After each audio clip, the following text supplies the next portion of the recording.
राखेको आफैमा आइलाग्यो कि खै के जवानी भरको ढाँटेको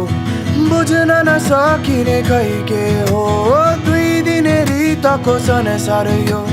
एकता हिजोमै घेर गएको आज नि अबेर भइसक्यो म चाहिँ आफ्नै बाटो लागौँ है अब